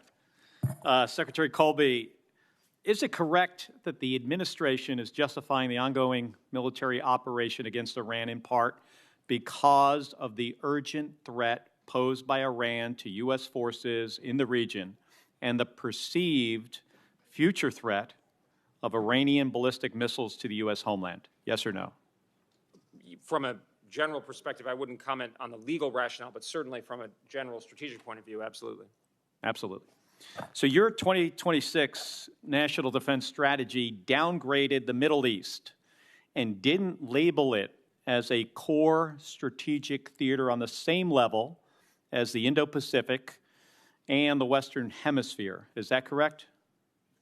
I think we said that we were very clear-eyed and specific about the threat posed by Iran and by its missile program and the potential for a resumption of its nuclear program after Operation Midnight Hammer and the need to give the president options working with our But on the allies. core strategic theater question, it was the Indo-Pacific and the Western Hemisphere that should be the focus.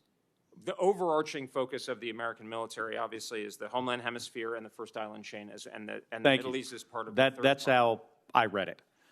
So when that was drafted, did the administration believe, as it claims now, that Iran was close to having a ballistic missile capability that could threaten the homeland? I defer to my intelligence community colleagues on the specifics of that kind of question, but obviously the administration, I think I can speak for the administration as a whole, thinks that the Iranian missile program is a very serious threat. How about you? To be dealt with. Yeah, I think the Iranian missile threat is a serious threat. So you believed that Iran was close to having a ballistic missile capability that could range the United States? I think I'm talking about the general threat of Iranian ballistic cruise missiles, one-way attack drones that we're seeing right now. Exactly this. Yeah, but those are different. Yeah, no, I would just defer to your Senator. You're asking. I'm talking about something else. I'm talking about a missile that could, that exo-atmospheric that could get to the United States. Yeah, sorry, I'm not trying to be evasive. I'm saying I think on that question I would defer to intelligence community colleagues. The threat posed by Iran is not limited to any, whatever the status of that is, which I think would be at a classified level. So it sounds like you didn't know of anything that could range the United States or close to it. So here's the thing. I'm trying to understand whether you believe Iran can be primarily contained by our regional partners, which is what you wrote a few weeks ago, or is it an imminent threat to the United States, as President Trump, Secretary Hegseth, and Secretary Rubio have told the American people over the last few days? Can't be both. Well, the strategy had in mind the Operation Midnight Hammer. Obviously, in the past, it was written before Operation Epic Fury, but we fully anticipated providing the president with credible military options to deal with the Iranian threat. Because, in concert with but our allies and partners, here's the thing, Mr. Secretary. None of us here heard about Iran having missile technology that was that advanced, being able to range the United States, or being close to obtaining a nuclear weapon. I mean, the last thing we heard from the president on the nuclear weapon before, this war, as he calls it, was the Iranian nuclear program was obliterated. That means completely eliminated, gone for good. That's what obliterated means. And then on Saturday, this administration started a war on that basis, inconsistent with the document that I think you're responsible for. And now, at least 6 U.S. service members have paid the ultimate price, based on this notion that Iran posed an imminent threat to the United States, to the homeland, and to our military. And many more are risking their lives right now to eliminate a threat that 6 weeks ago, when you published that document, you didn't really believe existed. Senator, I think it's demonstrably untrue that the strategy didn't countenance the potential for the president to use military force against Iran. In fact, it appears several times. Could you speak into the microphone? Oh, I'm sorry. Senator, I think it's demonstrably untrue that the document didn't countenance the provision of credible military options for the president to use force again. In fact, it specifically refers to that on a number of occasions.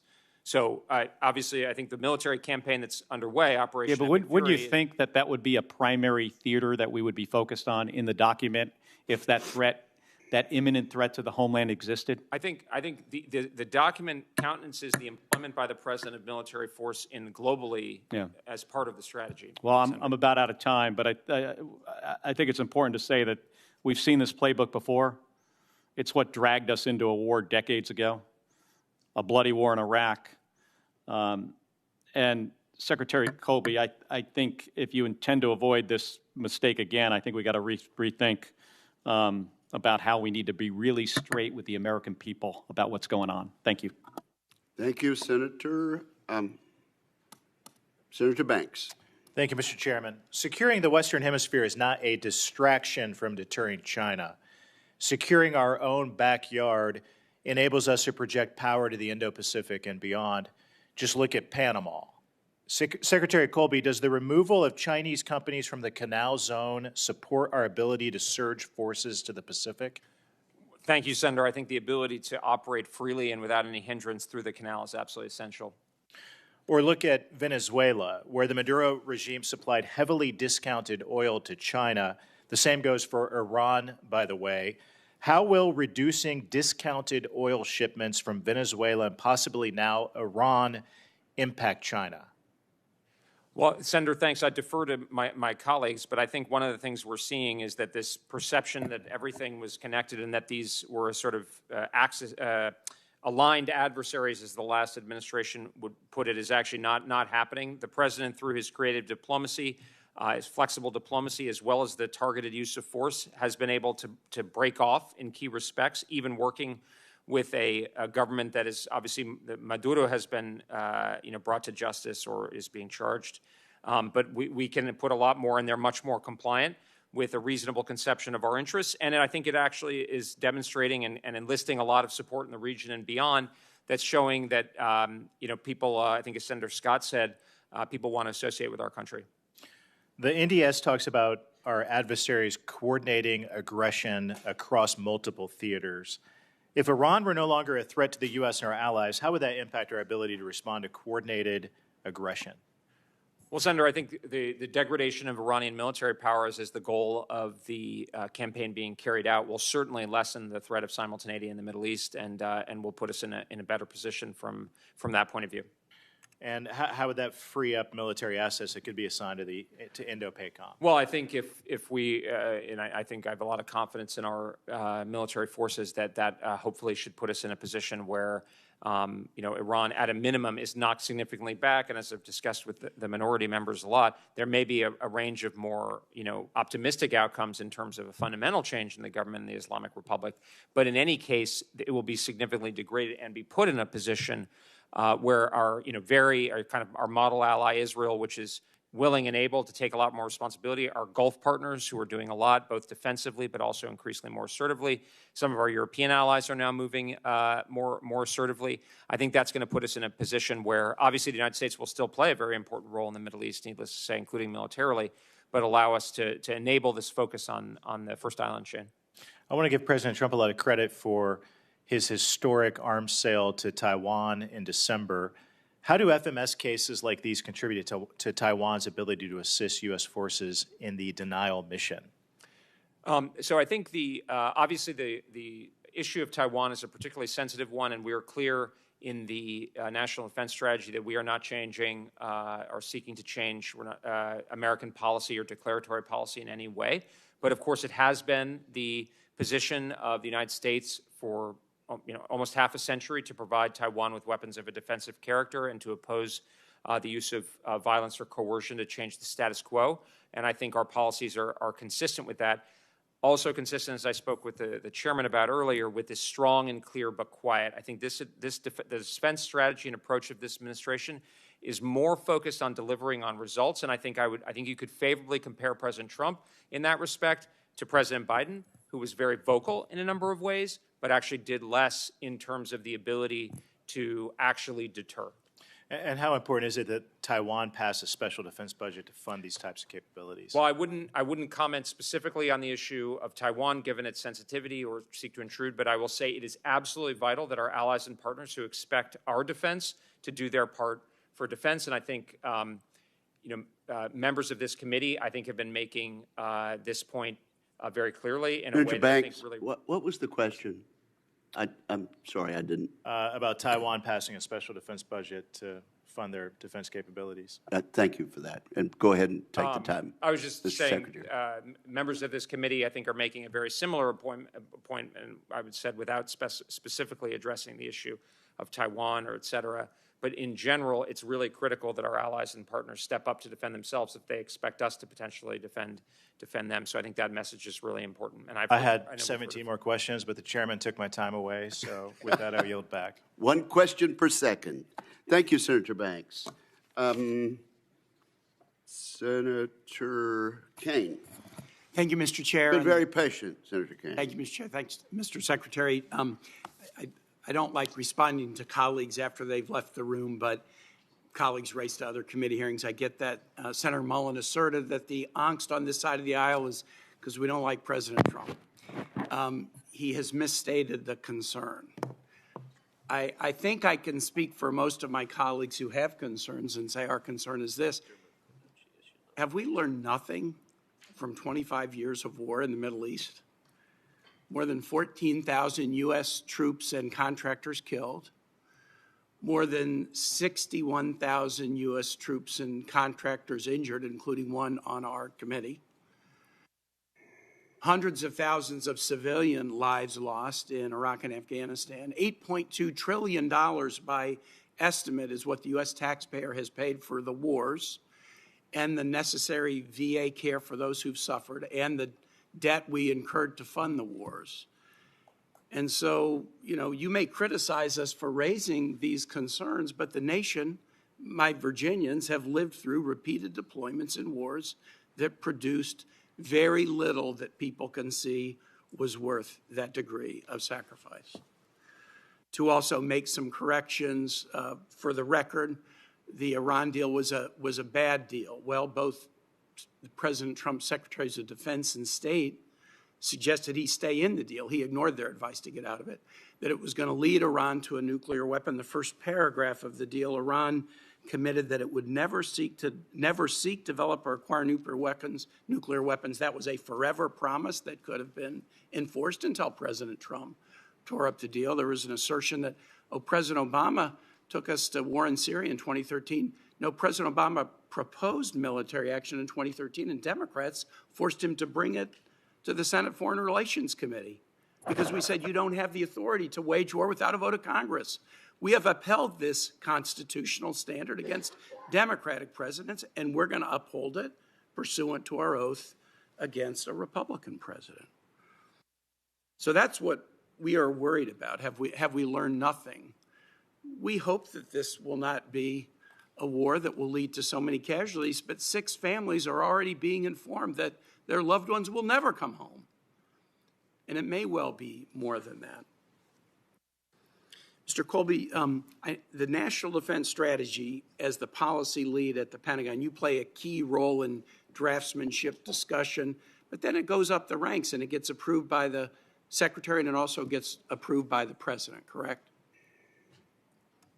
Certainly, I think it's fair to say, I would say this strategy has been more extensively coordinated not only within the department, but at the White House. But just in terms of approval, this does not get published on January 23 without the Secretary and the President saying, I'm fine with this. I wouldn't get specifically into the specifics of coordination. Obviously, it's signed by the Secretary of War. Yeah. It's on his statutory responsibilities. Okay.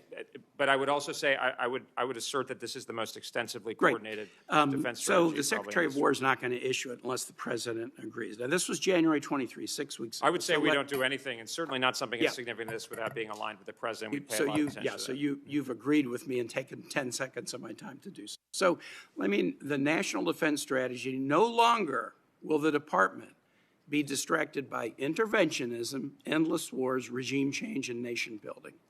Venezuela and Iran. I'm not going to ask you whether or not that's interventionism because I'm not going to embarrass you by making you try to say that it's not. It's interventionism. Warren, so it's interventionism. Second, we hope it's not endless war, but we don't know how, in particular, Iran's going to go. Third, is arresting Maduro and killing the Ayatollah, is that regime change? Senator, I don't think the Venezuela Operation Absolute Revolve is a perfect example of how we're not getting. Answer my question. If I may respond earlier, I think absolutely we have learned the lessons, and I thought Secretary Hegseth expressed that very well yesterday. Is the arrest of a foreign leader and the assassination of another, is that regime change, contrary to what you said 6 weeks ago in the document? Well, what I would say is that both operations have learned the precise lessons that you're talking about. Is it regime change? You can answer that question. Do you change a regime when you arrest or kill the president? Of the issue. I mean, well, how do you? I don't know. I think it's an interesting debate, but I think in the case of Venezuela, there's no change in the government's behavior. Let me just say then, you are uncomfortable having your own words read to you, and you're uncomfortable saying that the assassination of a leader and the arrest of a leader, you won't acknowledge that's regime change. I think that's very instructive to those listening. Thank you, Mr. Chair. Thank you very much. Senator Sullivan. Thank you, Mr. Chairman, and Mr. Undersecretary. Good to see you. I want to thank you. All right, I think we've had a good discussion back and forth on coming to my office, meeting with other senators, emailing, texting. I appreciate that input from you guys. You guys get input from us. I think it helps both sides. So I want to thank you for that. I think it's important, and I just encourage you to keep it up. So I appreciate that very much. Look, just to answer Senator Kaine a little bit, my view, Iran has been at war with us for almost 50 years. They've killed and wounded thousands of service members, starting with the Beirut bombing, the Khobar towers, the IEDs that were very sophisticated that General Soleimani, the Quds Force commander, They built those. They provided them to Iraqi Shia militias, killed over 600 American service members, wounded over 2,000. And I was in a top secret hearing with General Dunford, and I asked him a question. Have we lost deterrence against Iran? They're killing our guys everywhere. They're not afraid. And he said, we've lost deterrence. They feel they can kill Americans at will with no consequence. So to my colleagues on the other side of the aisle, wake up. This country's been at war with us for almost a half century, and they've killed thousands and wounded thousands of our best and brightest. By the way, I was in another classified hearing last October of 2024.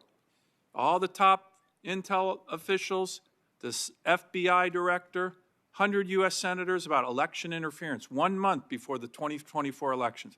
And I directly asked the FBI director, are the Iranians still trying to kill President Trump? Okay, a month before the election. The FBI director asked him, you want to talk about election interference? That's what this was about. Trying to kill the lead candidate? He looked at me, Senator, yes, Iran's leadership is still trying to kill the President of the United States. Okay, so again, they've been at war with us, and I think what is happening now is reestablishing deterrence in the allies that we have in the Middle East. And by the way, it's been a bipartisan goal of every president to make sure the Iranians don't get nukes and don't get ballistic missiles. And that's what the president and our brave troops are undertaking right now. Do you have a comment on that? Well, thanks, Senator. I agree with everything you said. I mean, in terms of the threat that they've posed. In fact, I mean, I know you're a Marine. My uncle, who was here with me a year ago for my nomination, was a Marine actually in Beirut for the barracks and was almost killed. He was missing for a few days. So I mean, that's less than a lot of people have suffered. Over 230 Marines. I think 16 soldiers is so killed them all. Fully agreed. And I think we've obviously brought in the lessons. And as the president said, you know, he's not going to have the yips, as I think he put it yesterday. We're still going to learn the lessons of the last 25 years and not make the same mistakes. But I think that's, you know, in Operation Absolute Resolve, we've seen the results that have been favorable.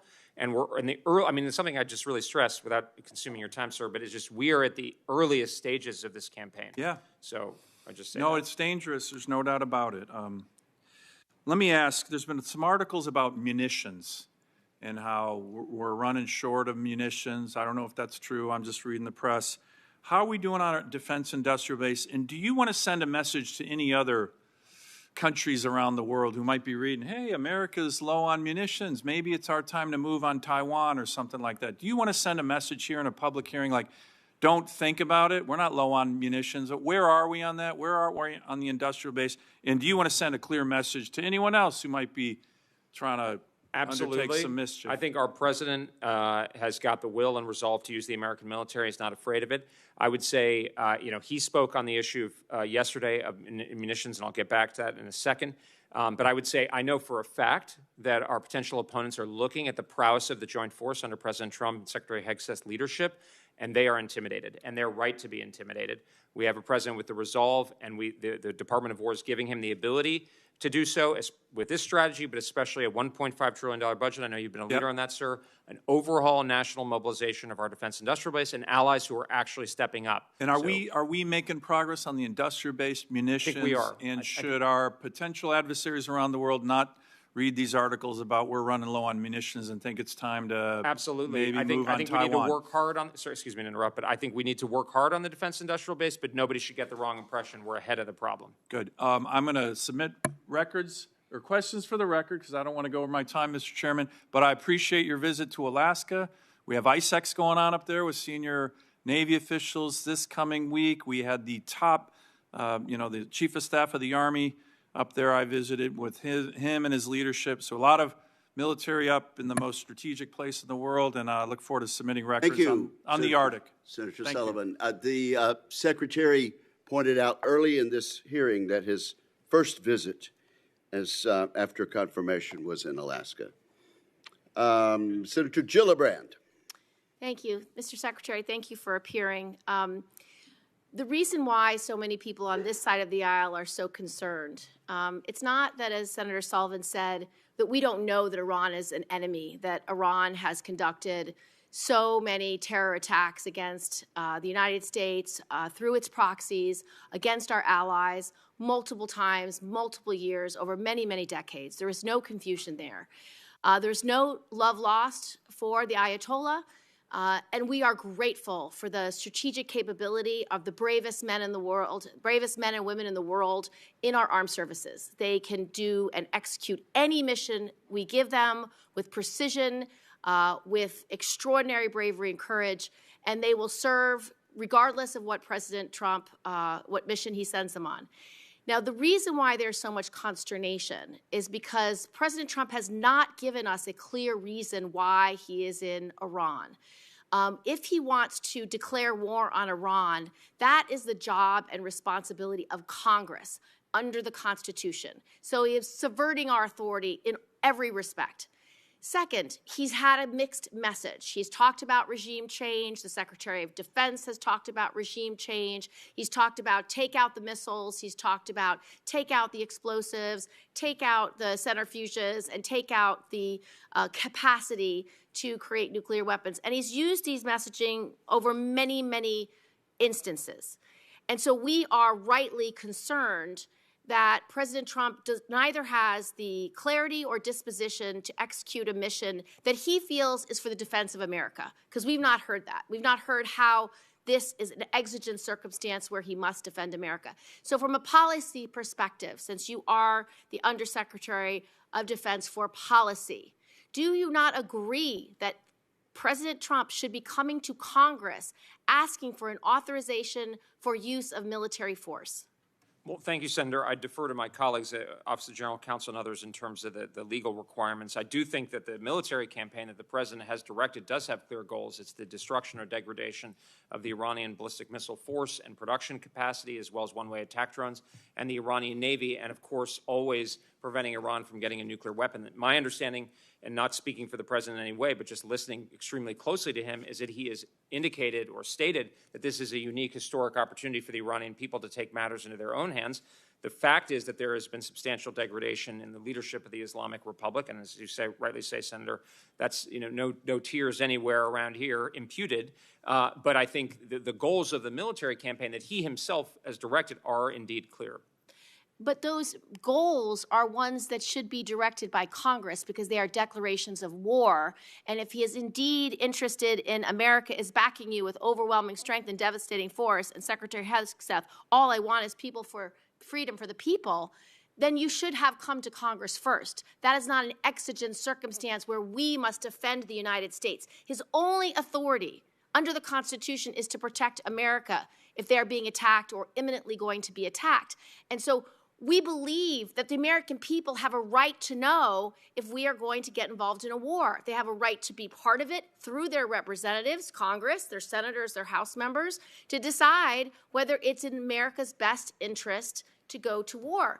And the last time I was in New York, what New Yorkers want to talk about is the cost of groceries, the cost of housing, the cost of transportation, the cost of medicine. And they voted specifically for non-intervention throughout this country. They voted for lowering costs, not forever wars. Those were promises of the Trump administration getting elected. And so we expect that when this country decides to go to war, where our citizens will arguably be vulnerable to attack, whether they live abroad or they're serving in the military, that we can use our voices to represent our people and decide whether we will authorize the use of military force by the president. He owes it to the American people to go through us to ask to go to war. Well, Senator, obviously on the specific legal issues I defer, but I know that the leadership of the administration is going to come this afternoon and brief you and engage with Congress. So I know how importantly, I know Secretary Rubio is here. I believe Secretary Hegseth as well, the chairman. So exactly what those conversations are going to be, I'm sure you'll get detailed answers to your questions. Thank you, Senator Gillibrand. We have Senator Rosen and then Senator Duckworth. Well, thank you, Mr. Chairman. Ranking Member Reed, thank you for holding this hearing. I also first want to take a moment to share my sorrow for our service members killed and wounded in action over the past few days. I especially want to express my sorrow and gratitude to their families, and we must always be sure that their sacrifice will not be forgotten. And I've always said that we can never allow Iran to get a nuclear weapon, and that they're the #1 state sponsor of terror around the globe, with the blood of American service members, Israelis, and countless others on their hands. They've oppressed their own people for decades. Those same people are rightly celebrating what could be the end of the reign of terror. And so, like so many others, I'm glad the Supreme Leader is dead.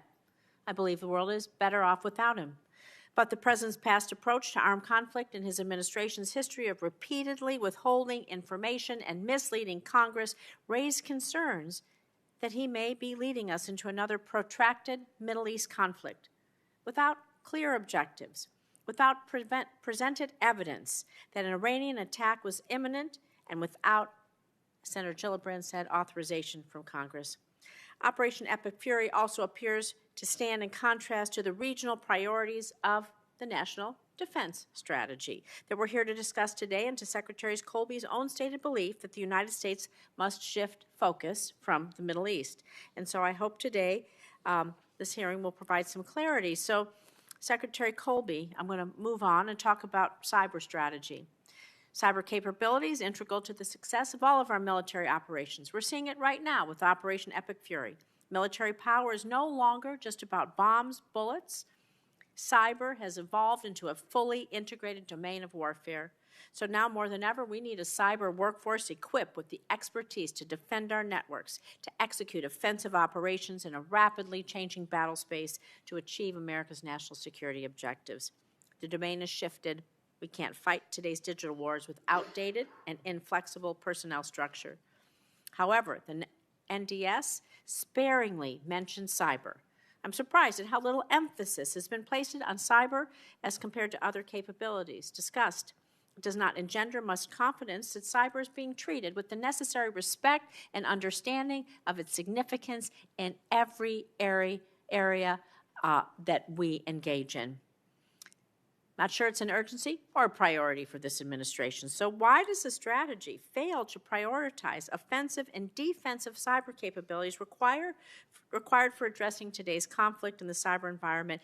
And does the Department of Defense believe our digital infrastructure can survive a multi-theater war without focused investment in these critical domains? Well, thanks, Senator. I just reject the characterization that we're not super focused on cyber. We are, and I'd be happy to go into it in the closed hearing. We have a fantastic, in my organization, we have a fantastic Assistant Secretary for Cyber, who I believe used to work on this committee, Katie Sutton, and she's leading a real effort on applying the strategic principles to cyber. One of the points is that we didn't want to kind of just repeat things that have already been said a lot of time, but rather the purpose of the strategy, and I think Senator Fisher was saying this, is more of a living kind of heuristic to apply to drive change in the organization. So we don't need to, and similarly with the nuclear issue, we don't need to solve every particular problem within a domain or area, but rather we want to provide a framework that then creative people like Ms. Sutton can then go and drive along with General Hartman, who's now the Cybercom commander, as well as General Rudd, if confirmed. So we see very much that cyber is absolutely critical. You saw it in Operation Absolute Resolve. You're seeing it with in Operation Epic Fury. I think the chairman talked about that. The way we see cyber is elemental and inextricably linked with the success of the joint force across the board. Well, we need to continue to prioritize that. I think it is foundational. Absolutely. I want to talk about quickly this withdrawal from Syria and the ISIS threat. The U.S. began withdrawing troops out of the largest base in northeastern Syria last month. Appears to be part of the complete withdrawal from the country.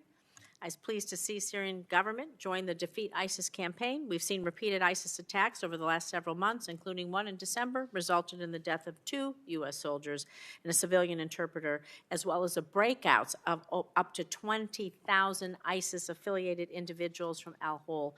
So does the department intend to withdraw all U.S. forces from Syria? And does the department view ISIS in Syria as a threat to U.S. interests? Well, I won't speak specifically about some of those issues just in the open hearing, but I'll say we take very seriously from the President and the Secretary on down the need to sustain a long-term counterterrorism fight, and that's encompassed in the strategy. And, of course, you've seen military operations against ISIS recently. And we have a political strategy in Syria being led, obviously, by the State Department and others. Well, thank you. I'll be interested to hear, if, I'll take us off the record, if you consider the breakout from the camps with tens of thousands of ISIS-affiliated individuals a threat to U.S. national security. Thank you, Mr. Chairman. Senator Rosen, do you intend to ask the next to the last question you asked in in the classified session? I think we might get an answer there. Senator Duckworth. Thank you, Mr. Chairman. This week's operations against Iran and Trump's obsession with military adventurism shows a huge gap between his promises to get America out of foreign wars and his actions. This illegal military campaign against Iran has resulted in the deaths of service members so far, along with the serious injury of others. It puts a target on the back of every American in the Middle East, and it has no clear end state other than vague promises about the freedom of the Iranian people. Trump claims this was necessary to prevent imminent threats against Americans, but he has failed to present a shred of legitimate evidence, and this is a pattern. Between Iran, Venezuela, strikes in the Caribbean Sea, deployments to American cities, threats to Greenland, and the way he's treating our NATO allies, Trump is creating more chaos than he's eliminating and distracting and exhausting our military in the process. He insists on fabricating excuses to push our military into wars of choice, his choice, instead of preparing for potential future crises that could have real impacts on Americans at home and abroad. We're here to talk about the NDS. So, Mr. Colby, I want to talk about our role as a Pacific nation. Every day, flashpoints threaten to spill over into war in a region of core importance to the United States, the Indo-Pacific. You and I have had many conversations about this region. I want to make something clear. We are a Pacific nation. Securing Americans requires securing the Pacific, where hundreds of thousands of Americans live and work, and millions more depend on peace for their livelihoods. 5 U.S. states and 3 U.S. territories are either in or along the Pacific Ocean. In fact, the only Veterans Affairs hospital outside of the United States is in the Philippines because so many American veterans call it home. And as the NDS rightfully points out, the American economy is powered by key trade and energy routes in the Pacific. But there are very real signs that the People's Republic of China is exploiting Trump's adventurism to threaten all of this. Just in the last 3 months, there have been at least 4 flashpoints in the PRC across the region. In February alone, U.S. and Chinese fighter jets engaged in a standoff near South Korea, and in the South China Sea, the Philippine Coast Guard claimed that the PRC jammed their internet access the first time their communications have been disrupted. To show what Americans might lose if this administration gets a crisis in the Indo-Pacific, I want to discuss with you just one example out of dozens of possible regional flashpoints, the disputed islands on the western side of the Philippines. Mr. Colby, do you agree that one of DoD's major decisions in the initial hours of any crisis will be coordinating with the State Department and local nations on how to deploy the military to ensure the safety of American families, including arranging a non-combatant evacuation if necessary? Anywhere in the world. I do, and I actually was doing that in the middle of the night last night, so yes. Okay. In the case of a flare-up involving the Philippines, more than 750,000 Americans, 750,000 people, are living in the country, and they would be caught in the crossfire, and getting them out would involve coordination across as many as 6 countries' airspaces across Southeast Asia. Mr. Colby, do you agree that DoD would need to make quick decisions about how our military should be used to protect access routes, sites, or assets key to our global and domestic economy? I do, Senator, and if I could just briefly say, I think the U.S.-Philippines relationship and alliance is especially critical, and I think we've made tremendous progress over the last year. Yes, we have. A conflict in the western side of the Philippines and the South China Sea could disrupt as much as 1/3 of global maritime trade, especially supplies of oil, gas, electronics, and agricultural goods that Americans depend on, generating economic catastrophe for Americans at home. There's a clear danger to this administration's failure to prepare for crisis in this region that is essential to American prosperity. If the U.S. isn't prepared, flinches, or delays a response, the PRC could exploit it. We have to be ready right away. But that requires focus and preparation. And it can't be done. It can't be done when the Indo-Pacific is not a top priority. And it can't be done when President Trump insists on illegally and recklessly using our military to generate chaos around the world. If we continue to strain our military with wars of choice all over the world and make our enemies doubt whether we will defend our interests in the Pacific, we will all lose. And I cannot emphasize to you how important it is that we continue to focus on the Indo-Pacific. Well, thank you, Senator. Needless to say, I disagree with your characterization of the president. In limited time, I'll stress that That is exactly why we are focused on your points on the Indo-Pacific. I completely agree with, and that is exactly why it is the priority. And I am personally focused. The Secretary I know is personally focused. Obviously, people like Admiral Paparo are personally focused on watching things very carefully and operating from a position of strong and clear but quiet and very close alignment with our allies and partners in the region. My first trip was to Korea and Japan. My first call, I believe, is as on Operation Epic Fury, was the Minister of Defense of the Philippines, Secretary of Defense of the Philippines. So we are laser focused on the first island chain. Thank you. I yield back, Mr. Chairman. Senator Duckworth, thank you for ending our public hearing with a question about the subject matter of this hearing. It is 11:36. The committee will reconvene in the Senate skiff in precisely 15 minutes. We're adjourned.